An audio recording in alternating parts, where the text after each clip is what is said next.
You're welcome to the Gavel. I'm Linda Akibi. It's halfway into the 9th Assembly and a good time to take stock of the performance of lawmakers, particularly as regards its critical role of lawmaking. Now, during a special session to mark the second anniversary of the National Assembly in June this year, Senate President Ahmad Lawan reeled out some of the achievements of the National Assembly, which included the passage of 58 out of 742 bills introduced in the Senate in the last 2 years. A non-governmental organization focused on the National Assembly called the Order Paper produced a mid-term report of the performance of lawmakers in the last 2 years in terms of bills introduced and passed. We did a breakdown of the mid-term scorecard by the Order Paper in this report.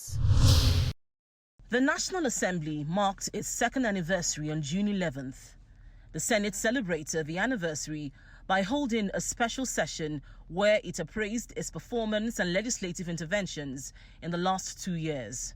When the 9th Assembly started, the Senate developed a legislative agenda with focus on the economy, security, constitution amendment, judicial and electoral reforms. At the special session, Senate President Ahmad Lawan said the upper chamber is on track in fulfilling its legislative agenda. About 742 bills were introduced during the 2 sessions of the Assembly, of which 58 have been passed, 355 bills have gone through first reading, 175 bills have gone through second reading. One of our most significant interventions in this sector is the restoration of the national annual budget to the January to December cycle. A legislative think tank and multi-platform interface called the Order Paper Nigeria recently released a series of mid-term report cards of the National Assembly. According to the organization, these data-driven and carefully curated analysis of performance of the National Assembly and its members are benchmarked against the first 2 years of the 4-year tenure, that's from June 2019 to May 2021, of the current 9th Assembly, which was inaugurated on June 11, 2019. In this report, we are looking at the performance of senators in terms of bills proposed and passed. We'll begin with senators from the southeastern states of Abia, Anambra, Enugu, Ebonyi, and Imo. The Southeast with 15 senators and a total of 145 bills, amounting to 20.3% of the total number of bills in the Senate. Next are senators from the southwestern states of Oyo, Ogun, Ondo, Osun, Ekiti, and Lagos. The Southwest with 18 senators have a total of 148 proposed bills in the Senate, amounting to 20.7% of the total number of bills in the Senate. Moving on to senators from the South-South states of Bayelsa, Delta, Edo, Rivers, Cross Rivers, and Akwa Ibom states, there are 18 senators in the South-South and a total of 105 proposed bills from them, amounting to 14.8% of the total number of bills in the Senate. Then to senators from the North-Central states of Plateau, Nasarawa, Kogi, Benue, Niger, and Kwara states. The North Central has 18 senators with a total of 146 bills, amounting to 20.4% of the total number of bills in the Senate. Next are senators from the Northwest states of Jigawa, Kaduna, Kano, Katsina, Kebbi, Sokoto, and Zamfara states. There are 21 senators from the Northwest who have sponsored a total of 95 bills, amounting to 13.3% of the total number of bills in the Senate. Next are senators from the northeastern states of Adamawa, Bauchi, Borno, Gombe, Taraba, and Yobe states. There are 18 senators in the northeast with a total of 71 bills proposed, amounting to 9.9% of the total number of bills in the Senate. The FCT has 1 senator who has sponsored 6 bills, amounting to 0.8% of the total number of bills in the Senate. The top 10 senators by Bills Progression and Productivity Index are Senator Aishatu Ahmed, Senator Uba Sani, Senator Ibrahim Oloriegbe, Senator Yahya Abdullahi, Senator Buhari Abdul Fatai, Senator Ovie Omar Agege, Senator Solomon Adiola, Senator Oluremi Tinubu, Senator Haliru Jika, and Senator Mohammed Musa. We sat down with Executive Director, Order Paper Nigeria, Mr. Oke Epia, to discuss the report on the performance of federal legislators prepared by his organization. 2 years into the 4-year tenure of the 9th National Assembly, we thought that it's necessary to make an assessment of the performance of the senators and members of the House of Representatives in the first 2 years along the lines of their core functions, lawmaking, representation, and oversight. And working with the data that is available in the public and what we're also able to access, we have come up with several data sets and metrics of performance relating to the aspect of lawmaking, and specifically on bills. And interestingly, I must make the point that this is one of the most painstaking work that we have done at Order Paper. It has taken us up to 3-4 months, working through this data and putting the data sets together, cross-checking and re-cross-checking to be sure that what is available in the public domain is mirrored against what we're also able to use our privileged access to get. And so we are able to say that what we have put out and continue to put out represents to the best of our abilities and a true reflection of the performance of the Senate and the House of Representatives, and of course its members. And so the findings generally are amazing. They show a combination of hard work and indolence on the parts of certain lawmakers.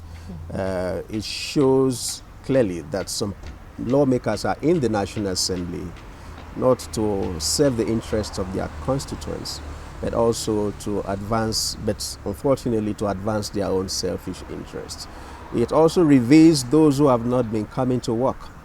It also reveals those who are trying to game the system, permit me to use that word. Yeah. Because in determining the metrics around bills, we came up with 2 critical areas. One is sponsorship of bills. Another is the progression of the bills. Because we have seen a situation in the National Assembly where some individuals, some distinguished senators and honorable members post a high number of bills. These bills just bear their name, but it appears that there are no concerted efforts to have these bills progress beyond first reading. So once they are mentioned or introduced in plenary, the interest to push these bills through the system appears to die off. And so you have someone with a high turnover of bills, but these bills are all at first reading. At most, a few of them progress to second reading. I'm going to take you on this, the issue of sponsoring of bills, targeting setting up of tertiary institutions later. But first of all, one would ask, or some would ask, that proposing bills or legislations, is that a true indication of how effective a lawmaker is? Because lawmaking is just one of the 3 things. There's lawmaking, there's representation, there's oversight. So would we say a lawmaker, a federal lawmaker, is more effective, or there's value for money because of the number of legislations he or she has proposed in the National Assembly? The revelations coming out from this work that we have done shows that no, it is not. The numbers of bills that you have your name on as a distinguished senator of the Federal Republic of Nigeria, as a honorable member of the House of Representatives, tell only a part of the story of your performance. And so the real story is how well have you made these bills go through the legislative mail. A legislator has not delivered on a bill if it is not passed, at least in the chambers that it belongs to. Don't forget, we operate a bicameral legislature. You pass it in the Senate, it goes to the House of Representatives for concurrence, and vice versa. So if you just have bills, like I mentioned, and you would see from the data that we have, there are certain senators who are quite, who are in this category. I give you an instance. The senators from Anambra State, for instance, you have 2 females and a male. Incidentally, both of the females are the high flyers with respect to sponsorship of bills. One of them has 30 bills, the other has 23 or so bills. Senator Stella Odua. Stella Odua tops the charts. Uche Ekunife. Yes, distinguished Senator Stella Odra tops the chart with such high numbers of Bs, 30 or so, right? But we'll look through those Bs and discover that those Bs, most of them, are just at the level of introduction. So when we drill down to the productivity index, comparing those senators whose Bs have progressed beyond first reading to second reading, referrals to committees, reporting back to plenary, and then third reading, and then passed, and then concurrence, she is not anywhere near, unfortunately. So the true story that you would say of the performance of that particular senator, for instance, is not the name that she has to those Bs. So the other senator who follows her, that's distinguished Senator Ochie Ekwunife, is able to make an appearance on the productivity index because some of her Bs within the period that we have worked with, don't forget that, June 2019 to May 2021, she's been able to have some of her Bs progressed to a level where she's able to meet the cutoff. And by the way, we have from our work not less than 10 senators who are able to grace that category of, what we call the productivity index. Incidentally, all 10 of them belong to the APC. And I also raise this point just to also make the point generally that performance is non-partisan. It's non-partisan. Right? So it depends on the individual. The individual has to have determination, diligence, and that will, to be able to drive, his mandate or her mandate given to him or her by our constituents. So we saw some PDP lawmakers who have done pretty well. We have seen some lawmakers who are ranking members, but they are nowhere around, the performance indices, right? Mm-hmm. You see some principal officers, presiding officers, who have no bill. Distinguished Senator Ahmed Lawan, the president of the Senate, has not sponsored a bill in 2 years, right? But again, is that an accurate or a total picture of performance measurement? That's another question. And if you ask me, I would say not quite. But again, it does not also speak too well of him when you look at what the House of Representatives Speaker has done, who has been able to sponsor over 20 bills, some of which have been passed by the House of Representatives.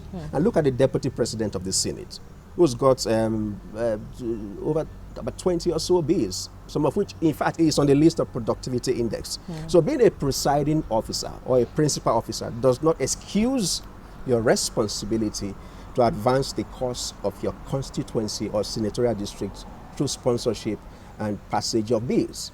That point must be made clear. However, like I said initially, it is sponsorship and passage of bill is not a total performance measurement metric. Distinguished Senator Iyinaya Abaribe has got 3 or 2 bills in 2 years. But you would not say in all honesty, looking at the total picture, that he's not performing. He's perhaps the most vocal senator. Yeah, and that's what I wanted to ask. We're looking at just legislation. Did you also factor, attendance at plenary, contributions to debates? You mentioned Senator Iyinaya Abaribe, who is a very vocal member of the 9th Senate. Is this part of your report? Did you take that into consideration? Absolutely, and that's why we are quick to make that point. Even though it's tricky to give specific figures to such, performance indices. You and I know how difficult it is to even have access to the attendance register of at plenaries. But you can surmise from your close observation, indeed from your point of participatory observation of plenary and committee activities. You know who is doing what. You know who is active and you know who is not. Okay, so whilst there may not be accurate or a universal way of measuring oversight, performance of oversight, for instance, but you can surmise. Right? There may not be a universal or completely agreeable metrics for measuring representation, but you have zonal intervention projects there. You have what they call constituency projects. You can use that to gauge performance in that respect. You have the petition system. How many senators or members of the House of Representatives have been able to come up with petitions from their constituency or the senatorial districts and follow it through to see that they are resolved. So these are metrics. What is clear, however, and what we have been able to do at Order Paper is that with respect to bills, lawmaking and bills, we have it clear that sponsorship of proposed legislation is one leg of the performance measurement. The other, and which is more critical leg, is the progression of these bills And so the metrics across geopolitical zones is also interesting. You're welcome back to the Gavel. We continue with the interview with Executive Director, Order Paper Nigeria, Mr. Oke Epia. Again, I repeat the point. Performance is not partisan, but it is quite coincidental that I'd mentioned it before, that all those who are high flyers on the productivity index are of the ruling party, the APC, right? But it's also quite coincidental that all members of the Northeast who are virtually of the same party, majority of them though, are of the same party, post the lowest performance with respect to geopolitical consideration. Okay, in the Southwest, you know, they are the high flyers. I think of the 716 bills posted within this period, sponsored within this period, the Southwest has got 20.7%, which is 148 bills.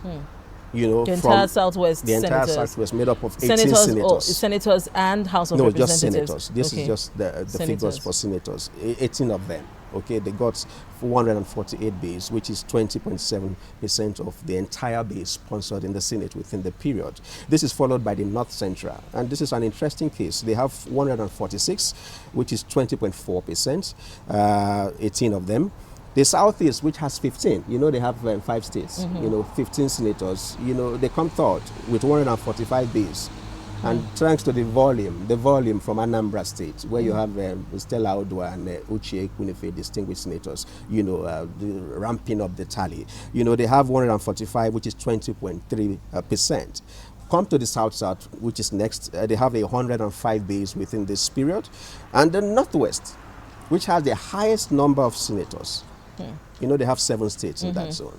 So they have 21 senators from the Northwest. The Northwest of Kaduna State, of Kano, of Kebbi, of Zamfara, of Jigawa and Katsina State. 21 distinguished senators are only able to sponsor 95 bills in 2 years. Okay?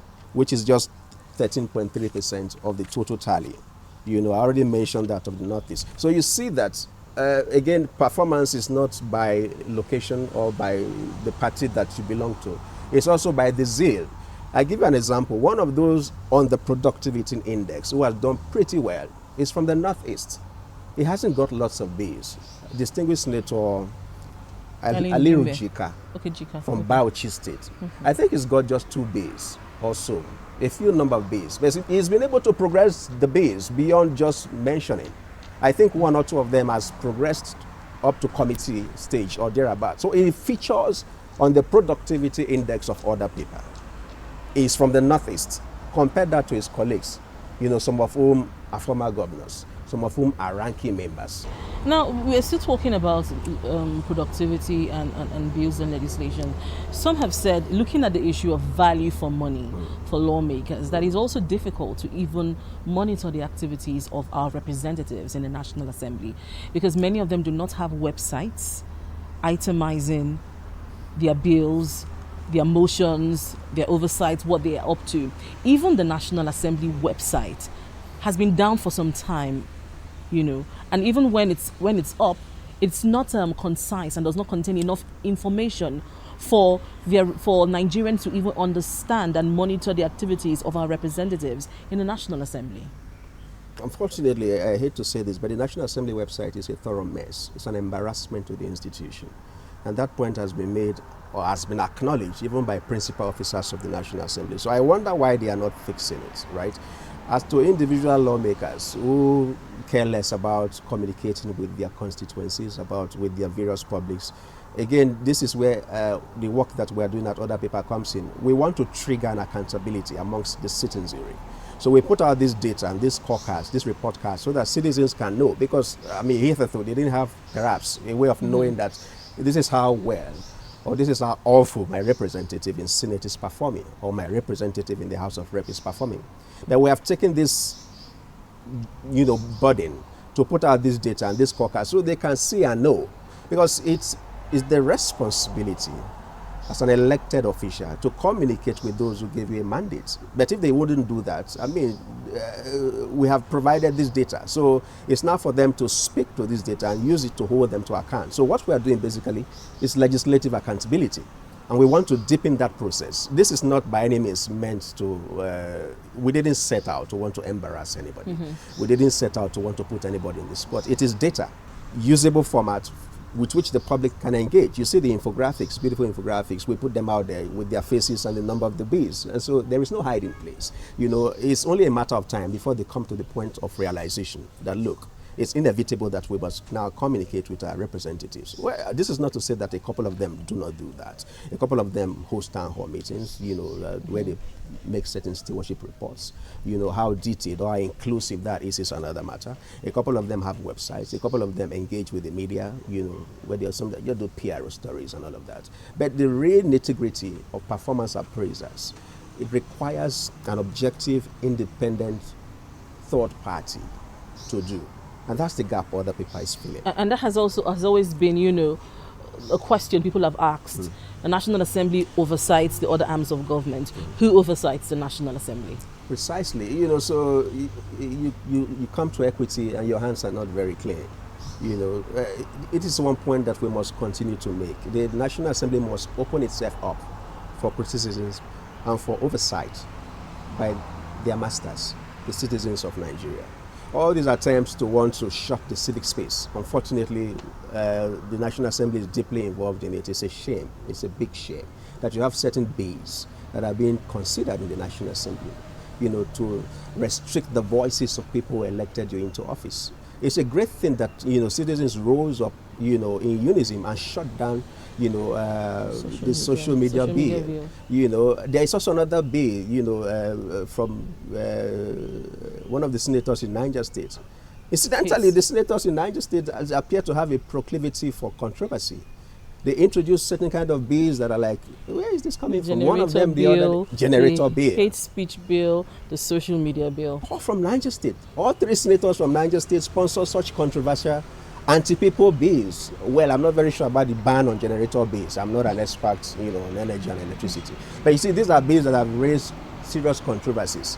Again, this does not take away from the fact that Senator Sani Musa, who sponsored the social media bills, is one of the high flyers in this current night Senate with respect to sponsorship of bills. And he actually even features on the productivity index. So he appears to know what he's doing, you know, but that he's been able to allow himself for the controversies that the social media bill brought. Where that is his own, you know, the hate speech bill is somewhere in the cooler. Nobody talks about it. Yes, curiously, anymore. Yeah, because which is also another issue. Some bills tend to just, I don't want to use the word disappear in the legislative process. They come up, they're very, you know, there's a lot of contention about them, a lot of talk. The social media bill, the hate speech bill, the generator bill, the ban on generating sets bill, like we just mentioned. And then all of a sudden we don't hear about them anymore. It's like they're stuck or they've disappeared in the system. We don't know whether first reading, they have not progressed to second reading. And we saw that happen. We've seen that happen countless of times in the National Assembly. The hate speech bill, remember, was introduced in the 8th Assembly too. And this is the same thing that happened to it. Do you have concerns about bills not progressing until the elapse of the particular assembly? Yes. They are valid concerns, you know, because a bill has a trajectory, it has a destination. In other words, it has a lifespan. So if the bill does not, live out its lifespan, there is a problem. It could be for political reasons, it could be for expediency. There is an investment of public funds in the sponsorship and processing of bills. Resources have been expended to draft those bills. So whatever it's worth, the bills should be allowed to progress, to see just how popular or unpopular, acceptable or unacceptable that they are, both in plenary and in the public, in the wider public, as is the case with the social media bill and the hate speech bill.